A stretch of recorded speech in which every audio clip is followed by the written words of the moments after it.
I think you're lying, Rasic. I think some of your men aren't fully licensed. Hey guys, Joe here, and today we'll be doing a video on the M1910 Haversack. Specifically, what did the soldiers were carrying during World War One? So there were quite a few videos on World War One U.S. uniforms. However, none of them really talk about the inside of the Haversack, except one video. And because of it, today this video will go over the contents of the Haversack, as well as serving as a guide on what to buy. I will provide the links and I will provide the list on what you need to buy in the description below or the pinned comment. So with that said, let's take a look at the Haversack.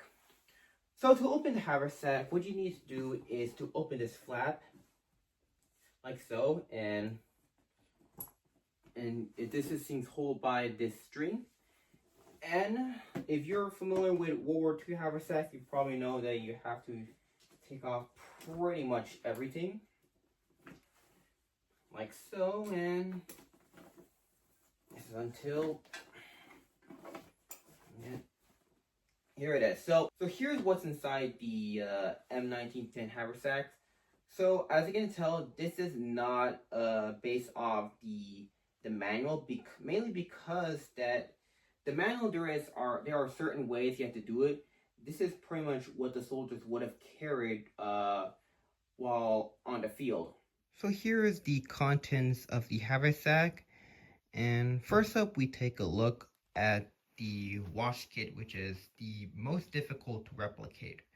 So first up we took a look at the wash kit. So first up we have our razor, which I got from What Price Glory, a bar of ivory soap, which is actually an original soap from World War II, but you can use any soap. It doesn't have a soap dish, but it just really depends on the soldier. Some soldiers carry a soap dish, some don't, but for now, I haven't carried mine yet. As for this is actually tooth powder, as even though toothpaste had existed during the First World War, a lot of soldiers prefer tooth powder. And also get the brush, as well as the scissors. So as you notice that I don't have a shaving cream, mainly because I would have used the soap, as it works pretty well, and actually don't use shaving cream when I do my shaving. So as said, I also have a foot powder, which is actually a World War II British foot powder. And the reason why I got this one, mainly because it's fairly similar to the World War I version, and the original ones are just very expensive. So with that said, you also got a toothbrush, which is a modern one, which I have to put as a placeholder, as well as 2 rolls of portable toilet paper. So these are supposed to be made by Waldorf or something, but I don't have the original one, so instead I use these. I made my own reproductions, but the only thing it doesn't have is that it doesn't have a logo, but it does the job pretty well. I also got a World War II sewing kit, which is very similar to the World War One. The only difference being the color, but however, any period sewing kit could work. As for the shoe kit, so you can tell there are a little bit some modern, some period correct. So first up, we took a look at the shoe powder. This is the black shoe polish, and the brown one, which is a modern one, but just put it there just for illustration. It's got a shoe brush, a extra pair of shoelaces, a small metal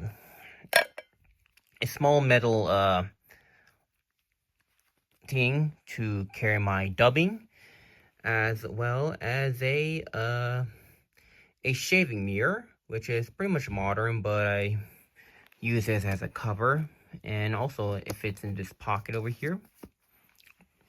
And oh yeah, I forgot to mention the towel. So the towel is actually a Canadian EMS towel, and as it's quite similar to what they would have used during the Great War. So yeah, a lot of these items are pretty much approximations, and there are some items that you can get off Amazon, such as the brush, the toothbrush, as well as some shoe shining kit. Though albeit you do need to get a period correct label, but it's fine. As for the wash roll, so the wash roll is actually a reproduction. However, you can use a drawstring bag, as you know, not every soldier uses this type of wash roll. Next up, we take a look at the rations. So the rations is probably the second difficult. Well, mainly because of this. So these tins are actually tins from What Price Glory, and unfortunately they're not really good because these do not seal properly. So I have to put some tape, and the only way I can take it out is by cutting, which is pretty accurate, albeit for the wrong reasons. You also get 2 corned beef spray painted in black.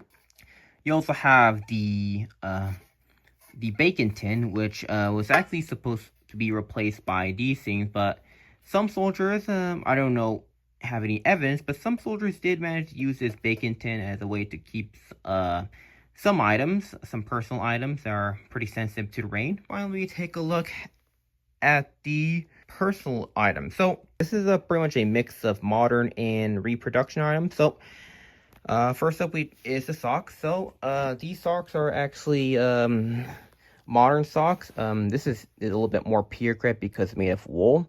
I think these are U.S. Army or just regular socks. This one is actually a modern U.S. Army OD green socks, which is fairly similar to ones used in World War II. You also get a World War II. Also got a World War II German gloves. A spare white shirt, which is supposed to be worn under the wool shirt, as well as a knit cap, which is actually a Indian cap comforter from What Price Glory. Yeah, the only modern items are the shirt and the socks, which you can get away with. The glove, the mittens, you can, so as long as period correct. As for the hat, well, as maybe the hat you can get away, but for me, I just use the World War II Indian pattern one. So outside the main haversack, you have your meat pouch, which is secured by this button, and inside you have your mess kit.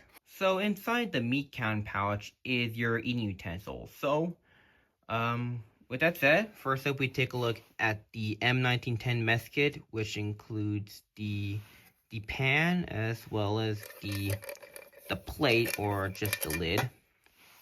You have the eating utensils. You got the knife, fork, and spoon.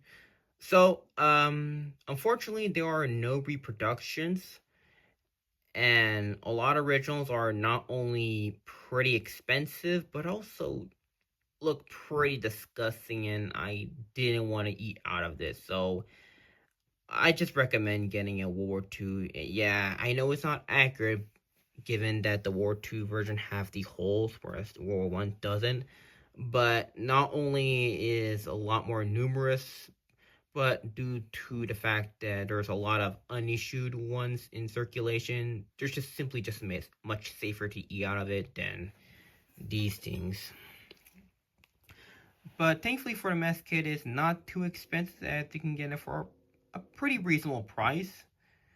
So here are all the items laid out. So to assemble So here's all the items laid out. So to assemble the haversack, you have to put it in very specific ways. So what I do is put the rations in the bottom, and the reason why I'll show you later on.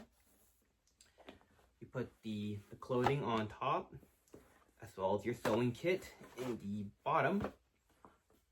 You take your rations and position like so, and then you take your bacon tin and position like to close it. You take this flap and you place it like so.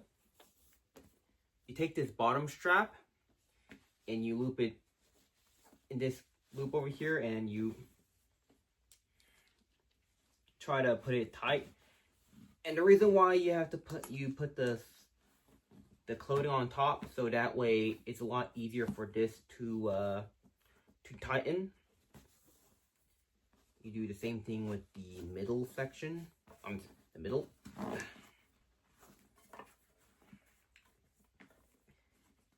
We got this flap, and what we do is take this this strap and you put in this loop that's located over here. It's a little bit hard to see, but so it's not perfect, but it's just a demonstration.